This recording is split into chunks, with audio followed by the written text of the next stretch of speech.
حضرت سیدنا امام اعظم ابو حنیفہ رحمۃ اللہ تعالی علیہ کے پاس ایک شخص نے آ کے کہا فلاں آدمی زانی ہے.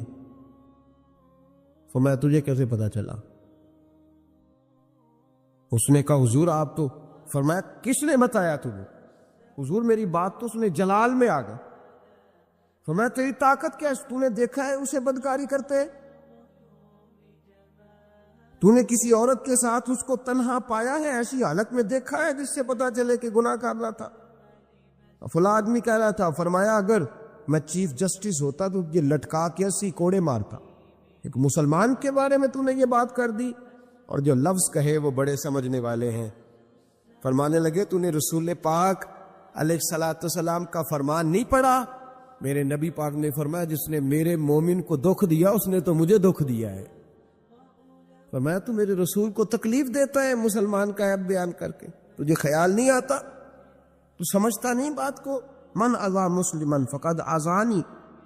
حضور نے فرمایا جس نے مسلمان کو تکلیف دی اس نے مجھے تکلیف دی ہے. لوگ عیب جوئی اور عیب گھوئی کا فریضہ اور ڈھونڈتے پھرتے ٹٹولتے پھرتے ہیں. اور بھائی مکھیاں دو قسم کی ہوتی ہیں. ایک شہد کی مکھی ہوتی ہے، جب بھی بیٹھتی ہے پھول پہ بیٹھتی ہے، اور جب اگلتی ہے پھر شہد ہی اگلتی ہے. ایک مکھی ہوتی ہے جو بیٹھتی بھی گند پہ ہے، اور جہاں بیٹھتی ہے وہاں گند بھی چھوڑ کے اٹھتی ہے. کردار ایسا اپنائیں، اپنی سوچ کو، تفکرات کو اس طرح کا بنائے کہ آپ کے ذہن اچھائی کو قبول کرے. آپ جب سامنے والے کو دیکھیں تو آپ کو اچھائیاں نظر آئیں، اچھائیاں. اور جب آپ بیان کریں تو پھر بھی آپ کی زبان سے اچھائیاں نکلیں، اچھائیاں نکلیں. ذہن سازی کریں، اپنے آپ کو سمجھائیں. تو کسی دانشور نے کہا، ایک شخص مجھے کہنے لگا لوگوں کے چہروں پہ گرد پڑ گئی ہے، فلاں کے چہرے پہ گرد تھی، فلاں کے چہرے پہ بھی گرد تھی، فلاں کے چہرے پہ بھی گرد تھی. اس نے مجھے کئی لوگ گنوائے تو میں ہنسنے لگا. کہنے لگا کیوں ہنستا ہے؟ کہتے میں نے اس کی اینک اتاری، ٹیشو پیپر کے ساتھ صاف کر دی. میں نے کہا بندوں کے چہرے ٹھیک ہے، تیری اینک پہ گرد پڑی ہوئی ہے. ادھر بھی تھوڑی توجہ کر لیتا تو اتنے لوگوں پہ الزام تو نہ لگاتا. حضرت میاں صاحب بول پڑے، کہنے لگے برا بندہ میں لب بن ٹریا، جاگتے ملیا نہ کوئی. برا بندہ میں، میاں صاحب کی بات ہے، میری آپ کی نہیں. سانو تے 700 لب جائے دیہڑی دا. میاں صاحب کہتے ہیں میں برا بندہ میں لبن ٹریا تے جاگتے تھا ہی کوئی نہیں کہ ملا ہی نہیں. کہتے مجھے نہیں ملا، مجھے نہیں. سمجھ لیں بات کو، بزرگوں کے افکار کو سمجھے. کہتے مجھے ملا اس لیے کہ میری سوچ ہی بڑی اچھی تھی، جو مجھے ملتا میں اس کے اندر اچھائیاں پیدا کر لیتا. مجھے نہیں ملا یہ نہیں کہ بندہ تھا نہیں، مجھے نہیں ملا اس لیے کہ میری سوچ ہی نہیں تھی. وہ ہے نا کہاں سے لاؤں جس میں لوگوں کے عیب نظر آئے. برے بندے نو میں لبن پوریا تے جگ تے ملیا نہ کوئی، تے اپنے اندر چاہتی پائی تے میں تھوں برا نہ کوئی. اپنے اندر چاہتی پائی تے میں تھوں. مجھے سمجھ آئی من عرف نفسہ فقد عرف ربہ، من عرف نفسہ فقد عرف ربہ. جو اپنے آپ کو پہچان گیا وہ اپنے رب کو. یہاں تو الزام تراشیاں ہوتی ہے، الزام تراشی ہے. حضرت بہاؤالدین زکریا ملتانی رحمۃ اللہ علیہ اور بابا فرید الدین گن شکر رحمۃ اللہ علیہ ایک زمانے میں ہوئے. ملتان کا ایک شخص حضرت بہاؤالدین زکریا ملتانی کے پاس مرید ہونے آیا. حضرت اس کو کونے میں لے گئے اور لے جا کے کہنے لگے تو ملتان کا رہنے والا ہے تو میں اپنے شہر والوں کے ساتھ دھوکہ نہیں کرتا. یہ جو میرے پاس لوگ مرید ہونے آئے ہیں، یہ کوئی کہیں سے آیا ہے، کوئی کہیں سے آیا ہے، تو میرے شہر کا ہے. میں کوئی پیر شیر نہیں، میں دکاندار ہوں، جیبیں ٹٹولتا ہوں لوگوں کی، میں دھوکہ دیتا ہوں، تجھے بچانا چاہتا ہوں، تو اس طرح کر کہیں اور چلا جا. اس نے کہا حضور مشورہ دے کہاں جاؤں؟ کہنے لگے پاک پتن میں چلا جا، فرید الدین بہت بڑا فقیر ہے، بڑا فقیر ہے. وہ شخص کہتا ہے گھوڑے پہ بیٹھا، میلوں کا سفر تھا، ملتان سے پاک پتن شریف پہنچا. بابا صاحب کی خدمت میں حضور مرید ہونا ہے. کہاں سے آئے ہو؟ کہا ملتان شریف سے. کہنے لگے وہاں فقر کا دریا بہ رہا تھا، تو نہر کے پاس آ گیا ہے. فقر کا دریا بہ رہا تھا، تو نہر کے پاس آ گیا ہے. اور رونے لگا، کہنے لگا بابا مجھے کیا پتا نہر کون سی ہے، دریا کون سا ہے. وہ تیرے پاس بھیجتا ہے تو اس کے پاس بھیجتا ہے. میرے بھائی پرانے لوگوں کو تو اپنے اندر کوتاہی نظر آتی تھی، سامنے والے کے اندر خوبی دکھائی دیتی. میں بن کے بیٹھ گیا ہوں کہ میں ہی صحیح ہوں، بس میں ہی صحیح ہوں. اپنے زاویہ نگاہ سے سوچتے ہو، اپنا ہم نے طرز خیال بنا لیا ہے. سوچ کی صفائی، سوچ کی پاکیزگی. دنیا میں وہ بندہ اچھا نہیں ہوتا جو صرف اکیلا اچھا ہوتا ہے. اچھا وہ بندہ ہوتا ہے جس کا معاشرہ اچھا ہوتا ہے. اچھا وہ بندہ ہوتا ہے جس کا خاندان اچھا ہوتا ہے. اچھا وہ بندہ ہوتا ہے جس کا حلقہ احباب اچھا ہوتا ہے. وہ اکیلا اچھا بن کے بیٹھ کرتا صرف میں صحیح ہوں اور کوئی بھی نہیں. تو کس طرح صحیح ہو گیا؟ تو اوپر سے گرا ہے. تو کس طرح ٹھیک؟ تیرا نہ باپ ٹھیک معاذ اللہ، نہ تیرا خاندان ٹھیک، نہ معاشرہ ٹھیک، نہ دوست ٹھیک، نہ پیر ٹھیک، نہ استاد ٹھیک، نہ کوئی سیاستدان ٹھیک. دنیا میں جب کوئی صحیح ہے ہی نہیں تو کہاں سے آ گیا اکیلا صحیح؟ یہ کیسے ممکن؟ یہ کس طرح ہو سکتا ہے؟ یہ انا پرستی ہے، یہ نفس کا دھوکہ ہے، یہ اندر کی کوتاہی ہے جو لوگوں کو بڑا بنا دیتی ہے، پھر اسے لوگ چھوٹے نظر آنے لگتے ہیں. یاد رکھیں میرے نبی کریم سید عالم نور مجسم علیہ السلام نے خوبصورت سوچ، اچھی سوچ، پاکیزہ سوچ، صاف ستھری سوچ تھی. حضرت زید بن حارثہ فرماتے ہیں طائف کے لوگوں نے میرے نبی پاک کو پتھر مارے تھے، لہو لہان کر دیا. فرماتے وہاں کے کچھ لوگ بھی انہیں برا کہنے لگے، میں بھی برا کہنے لگا، اس لیے کہ یہ تو عرب کے کلچر کے بھی خلاف تھا. عرب معاشرے کے لوگ اپنے مہمان کے ساتھ یہ سلوک نہیں کرتے تھے، چاہے وہ کوئی بھی ہو. اور نبی پاک علیہ السلام نے تو جو دعوت دی اس میں تو حسن بھی بڑا میٹھا تھا. وہ تو لفظوں کے اندر توانائی، خوبصورتی، مٹھاس بھی بڑی تھی. تو یہ تو عرب کے رواج کے بھی خلاف تھا کہ گھر مہمان کو پتھر مارے جائے. انہوں نے پتھر مارے، لہو لہان کیا، میں نے بھی برا کہا، معاشرے کے لوگوں نے بھی برا کہا. اور فرمانے لگے پھر کمال ہو گیا، حضرت جبریل بھی حاضر خدمت ہوئے اور عرض کرنے لگے یا رسول اللہ صلی اللہ علیہ وسلم، رب فرماتا ہے کہ جبریل جاؤ اور میرے نبی سے جا کے اجازت لو، اگر میرے رسول اجازت دیں تو انہیں مسل کے رکھ دو، انہیں دو پہاڑوں کے درمیان انہیں مسل کے رکھ دو. مسل کے ہمارا کسی سے اختلاف ہو جائے نا تو زور جتنا ہمارے اندر ہو ہم لگا سارا ہی لیتے ہیں. جب پتہ چل جاتا ہے نا کہ میرے تعلقات کتنے کو ہیں پھر ہم کہتے ہیں چلو دفع کرو، میں نے کیا کہنا ہے. اصل بات پتہ کیا ہوتی ہے کہ انگور کھٹے ہیں، ہاتھ نہیں پہنچتا، ورنہ اختلاف ہو جائے تو دل ہمارا کرتا ہے کہ پیس کے رکھ دے، لیکن چونکہ اتنی پہنچ نہیں ہوتی تو پھر لوگ واپس آ کے پتہ کیا کہتے ہیں، اور میں نے کہا چلو وہ تو فضول آدمی ہے، میں نے تو نہیں نا اس طرح کا باندھ دینا. اصل بات یہ ہوتی ہے کہ انگور ہاتھ نہیں پہنچتا. عرض کی یا رسول اللہ صلی اللہ علیہ وسلم، رب کریم فرماتا ہے کہ جبریل جا کے آپ اجازت لیں، اگر حضور آپ کو اجازت دے دیں. علماء نے یہاں بڑا خوبصورت جملہ لکھا ہے، اگر آپ سمجھے تھے بڑی خوبصورت بات لکھی ہے علماء کرام. علماء کہتے ہیں اہل محبت کے لیے فکرہ ہے.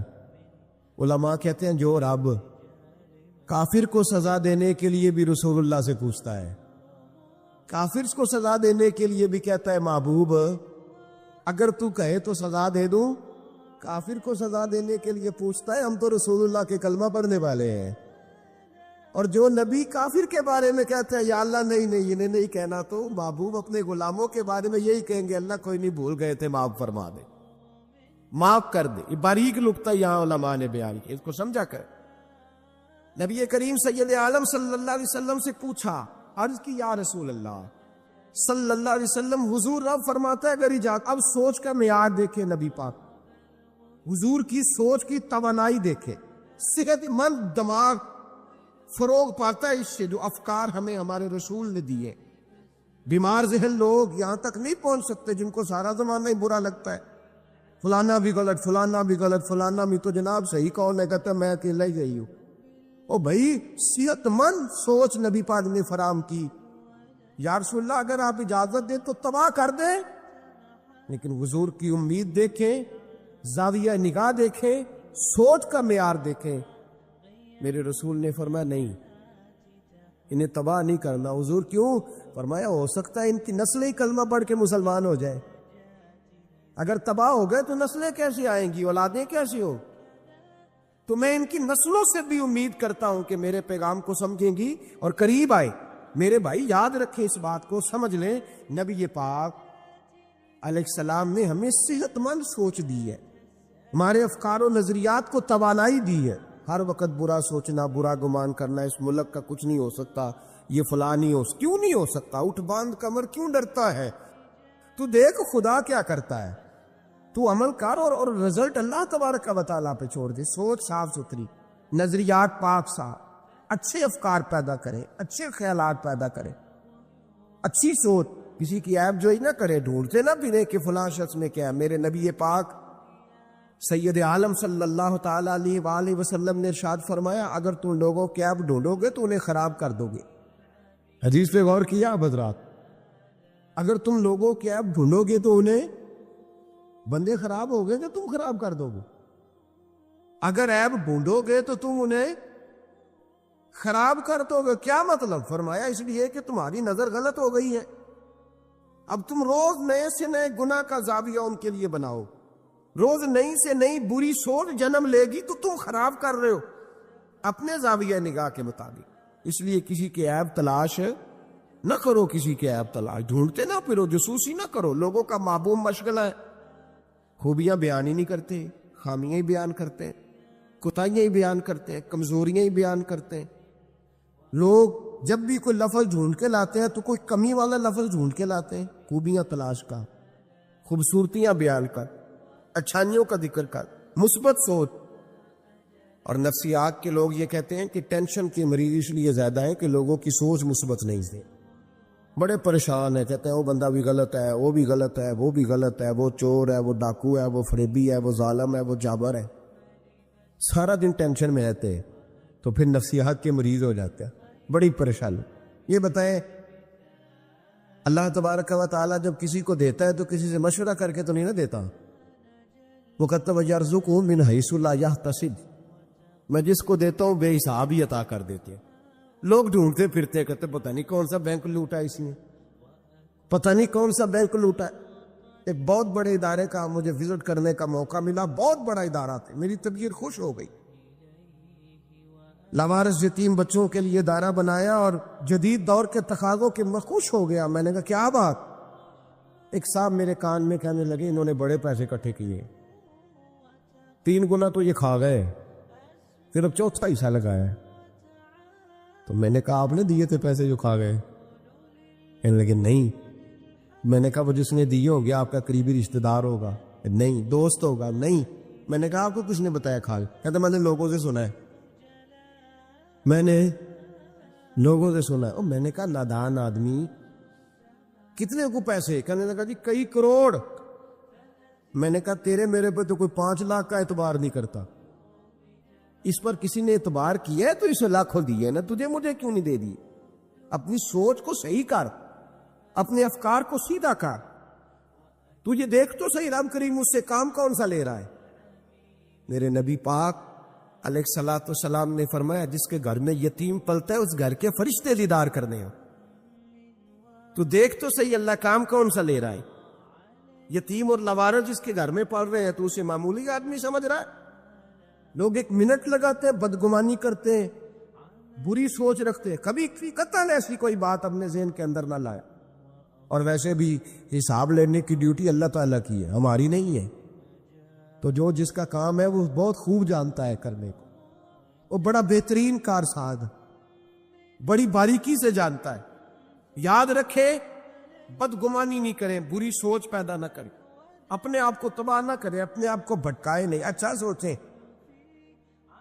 رب کریم جس سے کوئی کام لے رہا ہے بڑا اچھا ہی لے رہا ہے، جس سے اللہ کوئی کام لے رہا ہے وہ بڑا عمدہ لے رہا ہے، بھلا لے رہا ہے، بڑا اچھا لے رہا ہے۔ آپ اللہ تبارک و تعالیٰ کی منشا سمجھیں۔ ہاں میں نے شروع میں عرض کیا اگر کوئی کوتاہی آپ کو حقیقتاً پتہ چلے تو منت کریں، سمجھانے کی کوشش کریں، یا اس شخص تک لے کر جائیں جو اسے سمجھا سکتا ہے۔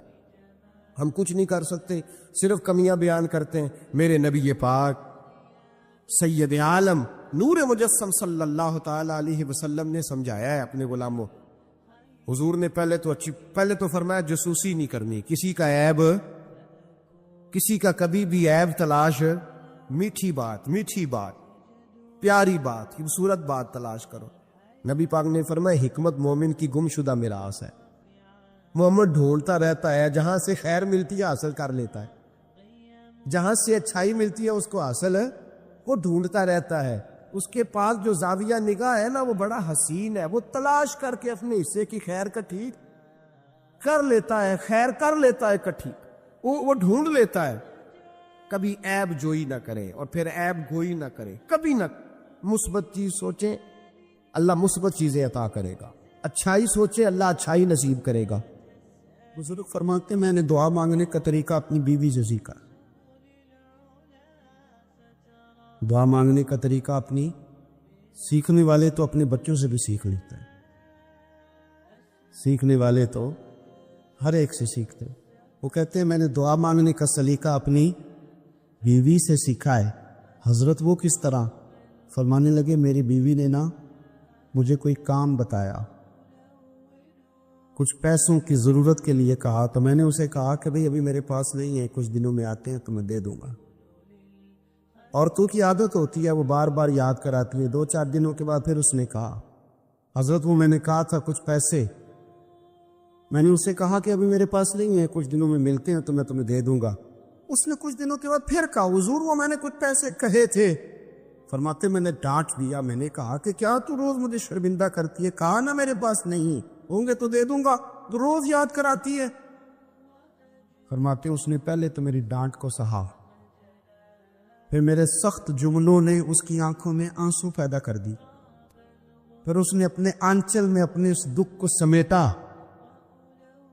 اور پھر اس نے ایک جملہ کہا تو میں رو پڑا، اور مجھے اپنے رب سے مانگنے کا طریقہ آ گیا۔ مجھے کہنے لگی حضرت جی آپ نے ڈانٹ دیا، میں نے سہ لیا، پر آپ ہی میرے شوہر ہیں، بتائیں نا آپ سے نہ کہوں تو میں کس سے جا کے کہوں؟ فرماتے میں رو پڑا، اور میں کھل کے رویا، اور میں تڑپ کے رویا، اور پھر میری سسکیاں بن گئیں، تو مجھے کہنے لگی آپ کو کیا ہوا؟ میں نے کہا مجھے بھی دعا مانگنی آ گئی ہے۔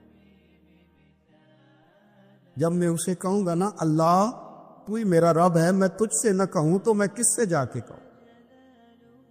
میں کیوں کسی بندے سے سوال کروں؟ میں کیوں کسی دنیا دار سے کہوں؟ میں تیرے بندوں کا وسیلہ لے کے، تیرے محبوب کی غلامی لے کے تیری بارگاہ میں آئے، تجھ سے نہ مانگوں تو کس سے مانگوں؟ سمجھ آ گئی ہے؟ جب میں اس رنگ میں مانگوں گا تو تیرا رب میرے اوپر بڑا ہی فضل فرمائے گا، وہ میرے اوپر بڑی رحمت کرے گا، وہ میرے لیے آسانیاں کرے۔ عزیز دوستو، ہم اس طرح کرنے لگ گئے ہیں کہ ہم نے نا اپنے تعلقات پر اعتماد کرنا شروع کر دیا ہے۔ میرے تعلقات بہت ہیں، ہم نے اپنی دولت پر اعتماد کرنا شروع کر دیا، میرے پاس دولت بہت ہے۔ ہم نے اپنے علم پر، اپنی شہرت پر اعتماد کرنا شروع کر دیا کہ میرے پاس فلاں چیز بہت ہے۔ یاد رکھنا جب بے نیاز اپنی صفت بے نیازی دکھاتا ہے تو بڑی بڑی دولتوں والے مجبور نظر آتے۔ بھائیو، جب انسان کا رشتہ اپنے مالک کے ساتھ ہوتا ہے پھر تو غم بھی کچھ نہیں کہتے، پریشانیاں بھی کچھ نہیں کہتی، پھر تو زندگی صبر والی، پھر تو زندگی توکل والی، پھر تو زندگی بھروسے والی، پھر انسان اپنے آپ کو رسوا نہیں کرتا، دنیا داروں سے امیدیں اس کی ختم ہو جاتی، امیدیں اللہ رسول سے لگا لیتا ہے، مضبوط ہو جاتا ہے، مضبوط، طاقتور ہو جاتا ہے، خوددار ہو جاتا ہے، باوقار باعزت ہو جاتا ہے۔ حضرت بہلول دانا رحمت اللہ علیہ بیٹھے تھے تو ہارون رشید حج کر کے آ رہا تھا، تو رستے میں حضرت شیخ سے ملاقات ہو گئی، تو السلام علیکم کے بعد کہنے لگا حضور کچھ حکم ہو تو بتائیے گا۔ تو حضرت بہلول دانا فرمانے لگے تیرا رب کون ہے؟ اس نے کہا اللہ۔ تو فرمایا میرا کون ہے؟ کہا اللہ۔ فرمانے لگے تو بڑا ہی بیوقوف ہے، کیا تو یہ سمجھتا ہے کہ رب ہارون رشید کو تو دیکھ اور بہلول دانا کو بھول جائے گا؟ تیرا بھی وہی رب ہے، میرا بھی وہی رب ہے، اس نے اگر تجھے دیکھ کے آزمایا ہے تو ہو سکتا ہے مجھے نہ دیکھے آزما رہا ہو،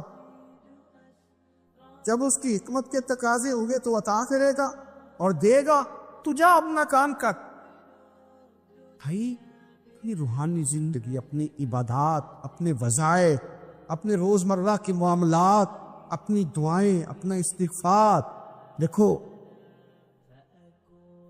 کوئی مشکل کام تو نہیں 2 رکوع ہے سورہ واقعہ کے اگر رات کو پڑھ لی جائے۔ میں کس طرح یہ بات بیان کروں کہ تعویذ بانٹنا آسان ہے اور وظیفہ بتانا مشکل ہے۔ سارا دن تعویذ بانٹیں تو لوگ لینے کو تیار ہیں، اور اگر آپ وظیفہ بتائیں تو کہتے ہیں تو مشکل کام۔ او خدا کے بندے، اگر آپ کا تعلق قرآن پاک کے ساتھ مضبوط ہو، قرآن پاک کے ساتھ اگر آپ کا رشتہ ہو، لوگ سفارشیں ڈھونڈتے ہیں نا دنیا میں، کوئی تعلق مل جائے تو میرا کام ہو جائے۔ دنیا میں اتنا مشکل معاملہ ہے، آخرت میں مجھے بتائیے گا کتنا مشکل معاملہ ہوگا۔ میرے نبی پاک صلی اللہ تعالی علیہ وسلم نے فرمایا جو لوگ سورہ ملک پڑھا کرتے تھے نا، سورہ ملک، یہ سورت ملک قیامت میں ان کی سفارش کرے گی، اور اس طرح کرے گی کہ کہے گی اے اللہ یا اس بندے کو جنت میں داخل کر دے یا مجھے قرآن پاک سے علیحدہ کر۔ تو رب فرمائے گا جا اس کا دامن تھام کے اسے جنت تک پہنچایا۔ آپ بات کو سمجھیں، جب آپ کے تعلقات اپنے معاملات کے ساتھ مضبوط ہوں گے، یہ نبی کریم نے وعدہ کیا ہے کہ تو سورت واقعہ پڑھ تیرے گھر میں فاقہ نہیں آئیں۔ حضرت عبداللہ ابن مسعود رضی اللہ تعالیٰ عنہ بیمار تھے تو حضرت عثمان غنی رضی اللہ تعالیٰ عنہ تیمارداری کے لیے تشریف لے گئے، اور جا کر کے کہا کہ آپ بڑے بیمار ہیں، آپ کی بیٹیاں زیادہ ہیں، میں چاہتا ہوں کہ خزانے میں سے کچھ مدد کروں۔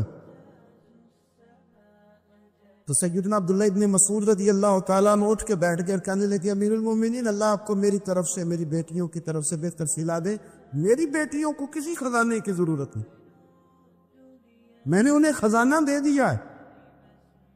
کہا جناب آپ نے کون سا خزانہ دیا ہے، میں آپ کے مالی معاملات کو جانتا ہوں۔ فرمانے لگے امیر المومنین، میرے نبی کریم نے فرمایا ہے جو سورت واقعہ پڑھے اسے کبھی فاقہ نہیں آتا، میں نے بیٹیوں کو یاد کرا دی ہے، یہ خزانہ میں نے انہیں دے دیا ہے۔ وہ سارے والدین سنیں جو بیٹیوں کے لیے پریشان رہتے۔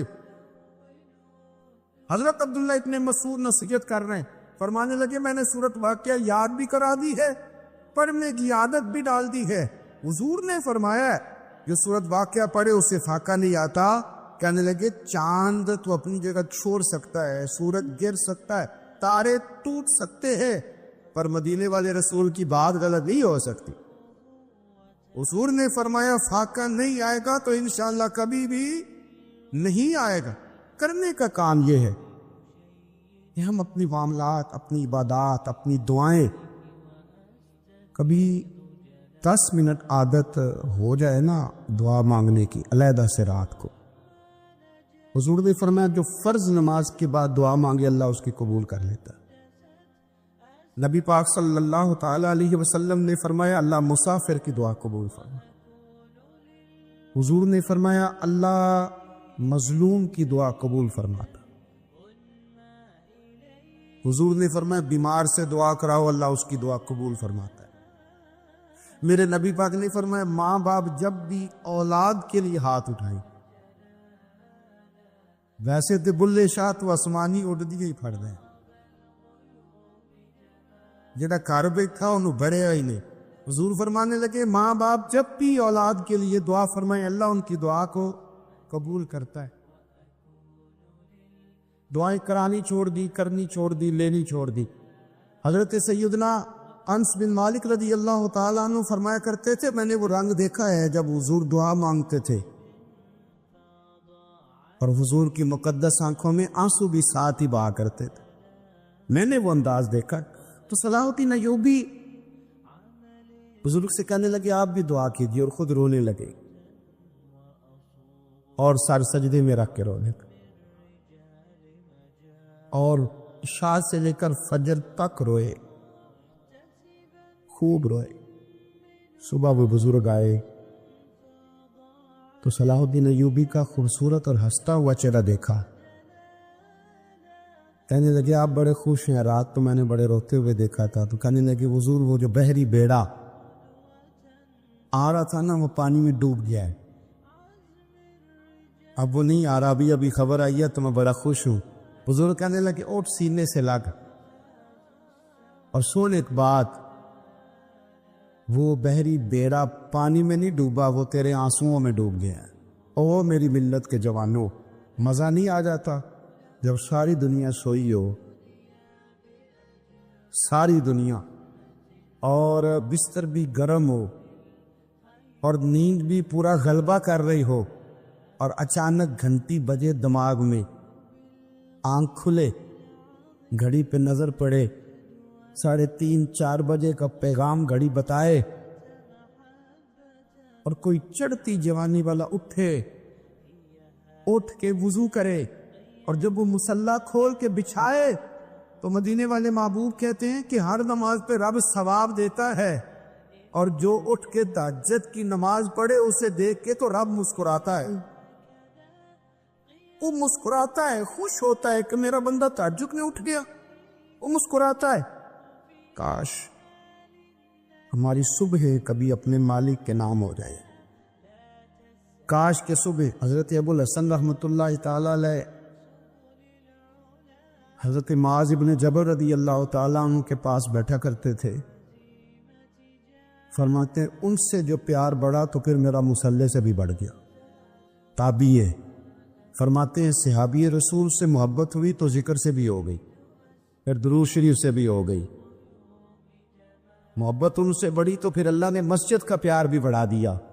آپ فرماتے ہیں کہ میری ہر وقت بھی یہ چاہتی تھی کہ بس اللہ اللہ کرو, بس اللہ اللہ کرو, بس نہ میں ذرا تھوڑی جان چھڑاؤں لوگوں سے, کو 10 منٹ ملے تو میں کچھ 4 لفظ پڑھ لوں, میں تھوڑا سا نہ بچوں لوگوں سے, اور مجھے تسبیح ملے تو میں نہ کچھ 400-500 دفعہ استغفار پڑھوں, سبحان اللہ, الحمدللہ, اللہ اکبر, لا حول ولا قوت الا باللہ, میں نہ تسبیحات پڑھوں.